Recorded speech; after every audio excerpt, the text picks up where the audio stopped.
Hello friends, आपका एक बार फिर स्वागत है हमारे चैनल हॉलीवुड डिकोडेड की एक नई वीडियो में।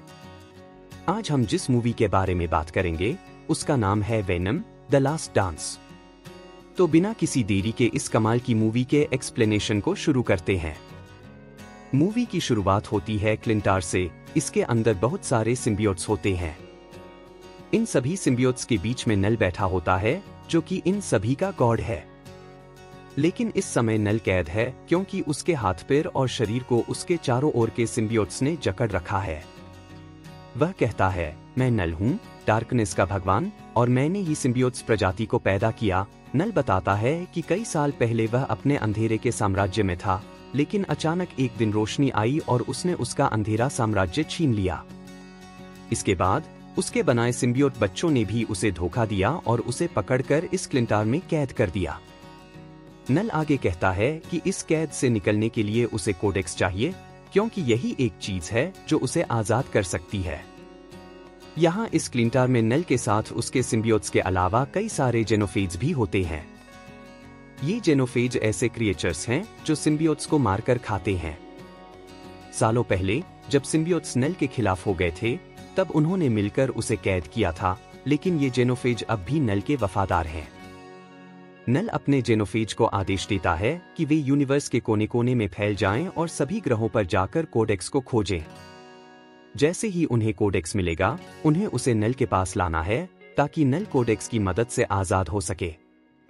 नल कहता है, जैसे ही मुझे कोडेक्स मिलेगा, मैं यहाँ से आजाद हो जाऊंगा और पूरे यूनिवर्स को नष्ट कर दूंगा ताकि मैं अपने डार्कनेस के साम्राज्य को फिर से बना सकूं।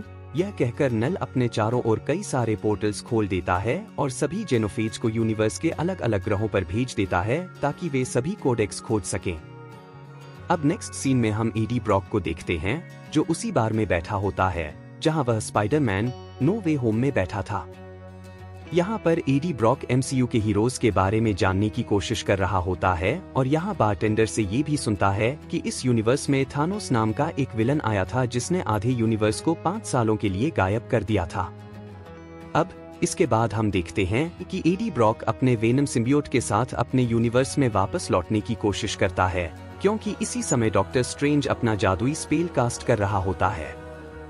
इसी वजह से एडी और वेनम अपने यूनिवर्स में लौटते हैं, लेकिन यहाँ पहुंचने पर भी वे उसी मेक्सिको के बार में होते हैं जहां वे पहले थे। बारटेंडर भी वही होता है, लेकिन उसके बाल लंबे होते हैं। एडी बार में प्रवेश करते ही देखता है कि वेनम अपने कई हाथों को बाहर निकालकर एडी के लिए ड्रिंक बना रहा है। लेकिन बारटेंडर को यह अजीब लगता है क्योंकि वह एडी की बॉडी से हाथ निकलते देखता है। तभी एडी एक टीवी पर न्यूज देखता है जिसमें बताया जा रहा है कि पैट्रिक मूलिगन नाम के एक डिटेक्टिव की मौत हो गई है और पुलिस को शक है कि एडी ने उसे मारा है। पुलिस एडी की तलाश कर रही है। यह सुनकर एडी को लगता है कि अगर वह सैन फ्रांसिस्को जाता है तो पुलिस उसे गिरफ्तार कर सकती है। लेकिन वेनम उसे सलाह देता है कि उसे क्या करना चाहिए। एडी ने फैसला किया कि वह न्यूयॉर्क जाएगा, जहां वह एक जज को जानता है। एडी उस जज के कई बुरे कामों के बारे में जानता है और उसे उम्मीद है कि वह उसे मदद करेगा और अपनी बेगुनाही साबित कर पाएगा। एडी बारटेंडर को पैसे देकर वहां से निकल जाता है, लेकिन वेनम जब पैसे रखता है तब उसकी बॉडी का एक छोटा टुकड़ा भी वहीं रह जाता है। बाहर निकलते ही एडी को कुत्तों की भौंकने की आवाजें सुनाई देती हैं। वह वहां जाता है और देखता है कि कुछ बुरे लोगों ने कई डॉग्स को पिंजरों में कैद किए हुए हैं। एडी और वेनम मिलकर उन डॉग्स को आजाद करने का फैसला करते हैं, लेकिन तभी 3 बुरे लोग वहां आते हैं। यहाँ एडी उन्हें यहाँ से जाने के लिए कहता है और चेतावनी देता है कि अगर वे डॉग्स को छोड़ दें तो वह उन्हें कुछ नहीं करेगा। लेकिन वे लोग एडी की बात न मानकर एडी पर हमला करते हैं और गोलियां चलाते हैं। इस पर एडी के अंदर वेनम बाहर आता है। वेनम बनते ही अब यहाँ जोरदार लड़ाई शुरू हो जाती है। वेनम इन बुरे लोगों को मारकर उनका सर खा जाता है। इसके बाद एडी फिर से अपनी मानव रूप में लौटता है और डॉग्स को आजाद करके वहां से निकल जाता है। लेकिन उसे नहीं पता होता कि एक जेनोफेज जो नल ने भेजा है पीछे की बिल्डिंग पर नजर रख रहा है। एडी अपने रास्ते पर आगे बढ़ता है। दूसरी ओर एक अनजान आदमी दूर बैठा होता है और एडी पर नजर रख रहा है।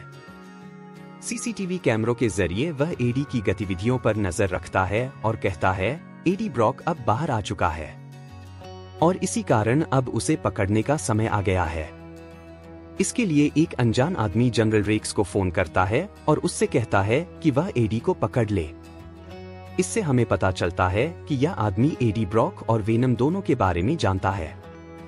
इसके बाद हम सीधे जनरल रेक्स को देखते हैं, जो जानकारी मिलते ही अपनी टीम के साथ उसी बार में जाता है जहां एडी और वेनम थे। वहां पहुंचकर वह बारटेंडर से जानकारी लेता है। बारटेंडर बताता है कि वहां जो आदमी आया था उसके हाथ बहुत सारे थे और वह अपने हाथों को लंबा करके कुछ भी पकड़ सकता था। यह सुनकर जनरल रेक्स अपनी टीम को निर्देश देता है कि वे बारटेंडर को बेहोश करके अपने साथ ले चले। उसकी टीम ऐसा ही करती है और उसे बेहोश करके अपनी गाड़ी में डाल देती है। साथ ही जनरल रेक्स वेनम की बॉडी का एक छोटा सा हिस्सा भी उठा लेता है जो काउंटर पर रह गया था। इसके बाद सीन बदलता है और हम सीधे एक लेडी डॉक्टर से मिलते हैं जिसका नाम है डॉक्टर पेन। हमें पता चलता है कि डॉक्टर पेन एरिया 51 में रिसर्च कर रही है। जो लोग नहीं जानते उन्हें बता दूं कि एरिया 51 एक वास्तविक स्थान है जो यूएसए में है और इसे एलियंस और उनसे जुड़ी चीजों पर रिसर्च के लिए जाना जाता है। डॉक्टर पेन एरिया 51 में अपने काम पर जाती है और वहां पर यह पता लगता है कि पृथ्वी पर जितने भी सिम्बियोट्स हैं उन्हें यहां पकड़कर रखा गया है। कुछ समय बाद जनरल रेक्स डॉक्टर पेन से मिलने आता है और यहाँ हमें पता चलता है कि वह भी एरिया 51 के लिए काम करता है। जनरल रेक्स बाहर से वेनम की बॉडी का जो टुकड़ा लाया था वह डॉक्टर पेन को दे देता है ताकि वह उस पर रिसर्च कर सके। कुछ समय बाद डॉक्टर पेन जनरल रेक्स को लेकर एक कमरे के पास जाती है। वहां हम देखते हैं कि पैट्रिक मूलिगन उस कमरे में जिंदा है और एरिया 51 की कैद में है। यहाँ डॉक्टर पेन और जनरल बातचीत करते हैं कि जब उन्हें पैट्रिक मिला था तब वह मरा हुआ था और उन्होंने एक सिम्बियोट की मदद से उसे जिंदा किया है। इसके बाद पैट्रिक अचानक खड़ा होता है और कमरे के शीशे के पास जाकर डॉक्टर पेन और जनरल से कहता है कि उन पर बहुत बड़ा खतरा आने वाला है। यहाँ हमें समझता है कि पैट्रिक जो कुछ भी कह रहा है वह वास्तव में उसके सिम्बियोट के शब्द हैं। पैट्रिक के सिम्बियोट जनरल और डॉक्टर पेन को नेल के बारे में और उसके कोडेक्स हासिल करने के मंसूबे के बारे में भी बताता है। अब नेक्स्ट सीन में हम एडी को देखते हैं। एडी ब्रॉक वेनम सिम्बियोट बनकर एक प्लेन से चिपका हुआ है और उसी प्लेन के जरिए हवा में उड़कर न्यूयॉर्क आ रहा है। लेकिन अगले ही पल एक जेनोफेज उसे ट्रेस करता हुआ उस प्लेन के ऊपर आ जाता है। इसके बाद प्लेन पर वेनम और जेनोफेज की लड़ाई होती है। जेनोफेज को वेनम की बॉडी में कोडेक्स नजर आता है जो कि वेनम के गले पर है। हालांकि वेनम जेनोफेज को चकमा देकर प्लेन से कूद जाता है और एक पैराशूट खोलकर एडी को बचा लेता है। नीचे आकर एडी ब्रॉक वेनम से पूछता है कि वह क्रिएचर कौन था और वह उनके पीछे क्यों था। एडी को वेनम बताता है कि असल में वो एक जेनोफेज है और वो यहाँ उनके कोडेक्स लेने आया है। इस पर एडी को कुछ समझ नहीं आता और वो पूछता है कि ये सब क्या चल रहा है। वेनम एडी को सब कुछ शुरुआत से समझाने लगता है। वेनम उसे पहले तो नेल की कहानी बताता है। वेनम की बात सुनकर एडी कहता है कि अच्छा है कि उनके पास कोई कोडेक्स नहीं है। असल में वह भूल गया था कि उसके पास भी कोडेक्स है। ये सुनकर वेनम उसे कुछ याद दिलाता है और यहाँ हमें एक पुराना सीन दिखाया जाता है जो वेनम 1 मूवी का है जहाँ एडी ब्रॉक की मौत हो जाती है। इसके बाद वेनम एडी को फिर से जिंदा करता है और इसी वजह से अब उनकी बॉडी में कोडेक्स आ चुका है। वेनम एडी से कहता है कि जेनोफेज को कोडेक्स तब दिखाई देता है जब एडी पूरी तरह से वेनम में ट्रांसफॉर्म होता है। जैसे ही एडी वेनम बनता है उसके गले पर कोडेक्स चमकने लगता है जिससे जेनोफेज को कोडेक्स का सिग्नल मिलता है। इसलिए वेनम एडी से कहता है कि जब तक जेनोफेज का खतरा है वो उसे पूरी तरह से ट्रांसफॉर्म नहीं करेगा। अगर ऐसा हुआ तो जेनोफेज उन्हें मारकर कोडेक्स लेकर नेल के पास पहुंचा देगा। फिर एडी और वेनम आगे बढ़ते हैं और उन्हें एक घोड़ा नजर आता है। वेनम तय करता है कि वो घोड़े से बॉन्ड होगा ताकि एडी को जल्दी से ले जा सके। वेनम घोड़े से बॉन्ड होता है और एडी को बचाने की कोशिश करता है। चलते चलते वे एक नदी के पास पहुंचते हैं, तभी जनरल रेक्स की टीम उन्हें ढूंढ लेती है। और तुरंत इन पर अटैक भी करती है। लेकिन वेनम एडी को बचाने के लिए एक मेंढक और एक मछली से भी बॉन्ड होता है। लेकिन फिर भी जब उसके पास कोई विकल्प नहीं बचता तो वो एडी से पूरी तरह बॉन्ड हो जाता है।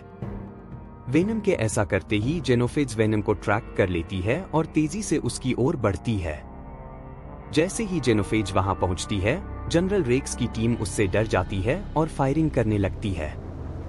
इसी मौके का फायदा उठाकर वेनम जल्दी से एडी की बॉडी में घुस जाता है और एडी को वहां से निकाल ले जाता है। अब एडी और वेनम दोनों जनरल रेक्स और जेनोफेज से तो बच जाते हैं। इसके बाद एडी जंगल में आगे बढ़ता है और एक आदमी से मिलता है जिसका नाम मार्टिन है। मार्टिन अपनी पत्नी और 2 बच्चों के साथ होता है। वो एडी को खाना खिलाता है और बताता है कि वो एरिया 51 के पास जा रहा है क्योंकि उसने सुना है कि वहां एलियंस होते हैं। मार्टिन का सपना है कि वो एलियंस को देखें, इसलिए वो अपनी फैमिली को लेकर वहां जा रहा है। मार्टिन की बातें सुनकर एडी को समझ में आता है कि वो एक भोला इंसान है, इसलिए एडी उससे मदद मांगता है कि वो उसे न्यूयॉर्क सिटी तक छोड़ दे। मार्टिन मान जाता है और एडी को अपनी गाड़ी में बिठाकर न्यूयॉर्क तक ले जाता है। मार्टिन अपनी फैमिली को लेकर एरिया 51 के लिए रवाना होता है। वहां पहुंचने के बाद एडी ब्रॉक अपनी पहचान छुपाने के लिए अपने कपड़े बदलता है और सीधे एक कैसीनो में चला जाता है। कैसीनो में एडी की मुलाकात मिसेस चैन से होती है, जो उसे देखकर बहुत खुश होती है। वह एडी को अपने घर ले जाती है, जहां वो बहुत खुश नजर आती है और उसके सामने डांस करती है। मिसेस चैन एडी से भी डांस करने के लिए कहती है, लेकिन एडी मना कर देता है। लेकिन तभी वेनम, जो कि एडी के अंदर है, वह बाहर आकर एक्साइटमेंट में डांस करने लगता है और एडी को पूरी तरह से वेनम में ट्रांसफॉर्म कर देता है। जैसे ही ये सब होता है, जेनोफेज वहां आ जाती है। उसे देखकर वेनम फिर से एडी की बॉडी में घुस जाता है, जिससे जेनोफेज उसे ट्रैक नहीं कर पाती और चुपचाप वहां से चली जाती है। लेकिन जेनोफेज के जाने के बाद जनरल रेक्स और उसकी टीम भी वहां पहुंच जाती है, क्योंकि उन्होंने भी एडी ब्रॉक को ढूंढ लिया था। जैसे ही वो लोग वहां पहुंचते हैं, वो एडी ब्रॉक को बेहोश कर देते हैं और एक डिवाइस के जरिए वेनम को इसके शरीर से बाहर निकालकर उसे कैद करके एक कंटेनर में डाल दिया जाता है और फिर उन्हें एरिया 51 के लैब में लाया जाता है। जैसे ही एडी को होश आता है, तब वह खुद को एरिया 51 के लैब में पाता है। तभी जनरल रेक्स उसके पास आता है और उसे गोली मार देता है, जिससे एडी की जान जाने का खतरा पैदा हो जाता है। लेकिन इस लैब में डॉक्टर पेन की असिस्टेंट डॉक्टर सिडी ने वेनम के कंटेनर को खोल दिया था। इसके कारण वेनम एडी की बॉडी में घुस जाता है और एडी की जान बच जाती है। अब एडी ब्रॉक वेनम बन जाता है। लेकिन एक बार फिर जेनोफेज उसे ट्रैक कर लेती है और लैब में घुसकर वहां के सारे लोगों को मारने लगती है। डॉक्टर सिडी, जो कि असिस्टेंट है, वह भी एक एक करके सारे सिम्बियोट्स के कंटेनर खोलने लगती है ताकि वेनम की मदद की जा सके। जैसे ही सभी सिम्बियोट्स बाहर आकर अपने आसपास के लोगों पर बॉन्ड होकर वे जेनोफेज का सामना करने लगते हैं। लेकिन जेनोफेज इन सभी सिम्बियोट्स से ज्यादा पावरफुल होती है और वह कुछ सिम्बियोट्स को पकड़कर खा जाती है। इस स्थिति का फायदा उठाकर वेनम एडी की बॉडी में लौट जाता है, जिससे जेनोफेज उसे ट्रैक नहीं कर पाती। एडी अब लैब से बाहर आ जाता है और वहां मार्टिन और उसकी फैमिली को देखता है। जेनोफेज के कारण उन्हें खतरा हो सकता है, इसलिए एडी जल्दी से उनके पास जाता है और उन्हें सुरक्षित बाहर निकाल लेता है। इसी दौरान बाकी सिम्बियोट्स मिलकर जेनोफेज पर भारी पड़ने लगते हैं। लेकिन जेनोफेज जोर से चिल्लाकर अपने साथी जेनोफेज को बुलाती है। अब इस कारण इनके आसपास कई पोर्टल्स खुल जाते हैं, जिससे और भी जेनोफेज वहां आ जाते हैं। एडी ब्रॉक अब वेनम बनकर सभी जेनोफेज से लड़ाई करने लगते हैं, लेकिन इतने सारे जेनोफेज के सामने सिम्बियोट्स कमजोर पड़ने लगते हैं। एडी और वेनम भी गंभीर रूप से घायल हो जाते हैं। फिर वेनम एडी को दूर ले जाकर बताता है कि जेनोफेज को हराने का सिर्फ एक ही तरीका है, इसके लिए उन दोनों को मिलकर उन जेनोफेज का सामना करना होगा। अब एडी एक बार फिर से वेनम बनता है और जेनोफेज के पास जाता है, जहां जेनोफेज उसे घेर लेती हैं। फिर वेनम अपने टेंटाकल्स निकालता है और सभी जेनोफेज से भी बॉन्ड कर लेता है। इसके बाद वेनम एक शक्तिशाली एसिड की ओर बढ़ता है, जो सब कुछ खत्म कर सकता है। वेनम जेनोफेज को उस एसिड के पास ले जाता है, लेकिन इससे पहले वह एडी को अपनी बॉडी से दूर कर देता है ताकि एडी सुरक्षित रहे। फिर वेनम सारे जेनोफेज को एसिड में डुबो देता है, जिससे जेनोफेज तो मर जाते हैं, लेकिन उनके साथ वेनम भी कुर्बान हो जाता है। एडी ब्रॉक गंभीर चोटों के कारण बेहोश हो जाता है। तभी डॉक्टर पेन एक कंटेनर से एक और सिम्बियोट निकालती है, जो कि स्कॉन सिम्बियोट होती है। इसलिए डॉक्टर पेन स्कॉन सिम्बियोट के साथ बॉन्ड होकर स्कॉन बन जाती है और अपने असिस्टेंट को लेकर वहां से निकल जाती है। इसके बाद जब एडी ब्रॉक की आंखें खुलती हैं, तो वह पाता है कि वह एक हॉस्पिटल में है। यहाँ एडी ब्रॉक से मिलने के लिए यूएस मिलिट्री का एक सीनियर ऑफिसर आता है। वह एडी को धन्यवाद देते हुए कहता है कि एडी ने जेनोफेज नाम के सारे एलियन क्रिएचर्स से हमें बचाया है। एडी और उसके वेनम सिम्बियोट की वजह से एक बड़ी अनहोनी टल गई है। इसलिए वह ऑफिसर एडी को सारे चार्जेस से फ्री कर देता है और कहता है कि अब से एडी अपनी जिंदगी को आराम से जी सकता है।